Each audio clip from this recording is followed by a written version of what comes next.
जय श्री राम। राम कथा प्रारंभ। दिया सहारा बहू ने, मिला जरा आराम, बूढ़ी आंखों ने तभी देखा अपना राम। क्या सचमुच आन कर चुके हो 14 वर्षों तक आने की? क्या सचमुच राजा ने तुमको दी है आज्ञा वन जाने की? यह ही कहते हुए फिर मौन हो गई मात। हाथ जोड़कर राम ने तुरंत कही यह बात। मैया मैया क्या बतलाऊं, अब तो विचार ऐसा ही है, मुझको तो जैसा राज तिलक वन जाना भी वैसा ही है। मुझसे भी अधिक चाकरी हो है भरत आपका दास यहाँ। दुख क्या है वन जा रहा एक दूसरा पुत्र है पास यहाँ। यह सच है पर एक भी वह क्यों वन को जाए, लगी सोचने उसी क्षण माता उचित उपाय। तहरीं विचार के सागर में कुछ उभरी फिर कुछ डोल उठी। एक ही बात थी जानदार वही कौशल्या बोल उठी। बेटा वे तुम्हें भेजते हैं यदि 14 वर्षों को वन में, तो तुम कदापि तैयार न हो उस अनुचित आज्ञा पालन में। मैं माता हूँ, माता का पद है बड़ा पिता से है बेटा, इसलिए रोकती हूँ तुमको अपनी आज्ञा से हे बेटा। यह ही कहते हुए जब हुआ मुख कमल बंद, बोले सरल स्वभाव से तब श्री रघुकुल चंद। कुछ कहा न यद्यपि पिताजी ने, फिर भी वरदान समस्या है, वन जाने में मंजली माता कैकेयी ही की आज्ञा है। संकट को जो सह लेते हैं, मन वांछित पद वह पाते हैं, सुख दुख सम्मान समझते जो योगेश्वर वही कहाते हैं। धर्मवान जो लोग हैं मन है उनका एक, तन जाए तो जाए पर जाए ना अपनी टेक। इस प्रकार उपदेश दे बार बार कर प्यार, फिर माता कहने लगी सुनो पुत्र सुकुमार। वर्षा का गंगा का पानी ठहरा न कभी ठहराया है, सीता भी वन में जाने को बैठी आसरा लगाए है। यह अर्धांगिनी तुम्हारी है, इसको भी राम साथ ले लो, मैं आज्ञा तुमको देती हूँ इसका भी हाथ हाथ में ले लो।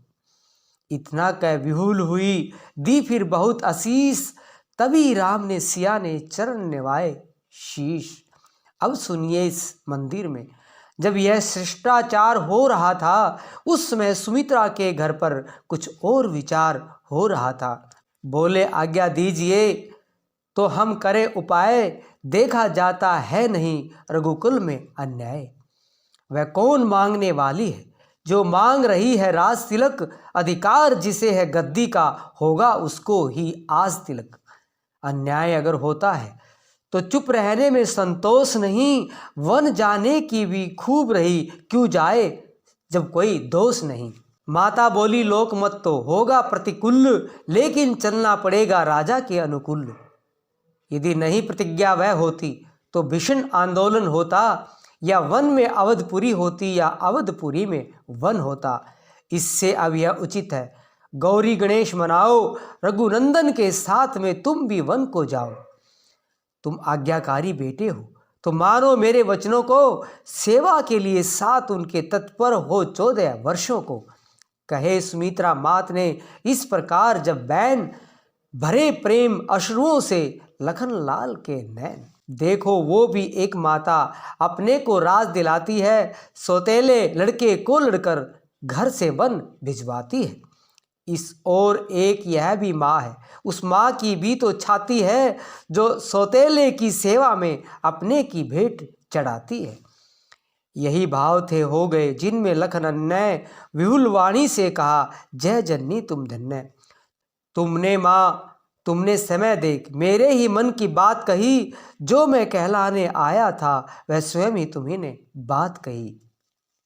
अच्छा अब देर नहीं अच्छी, आशीष दो विदा करो माता, 14 वर्षों की शक्ति भरो इस सिर पर हाथ धरो माता।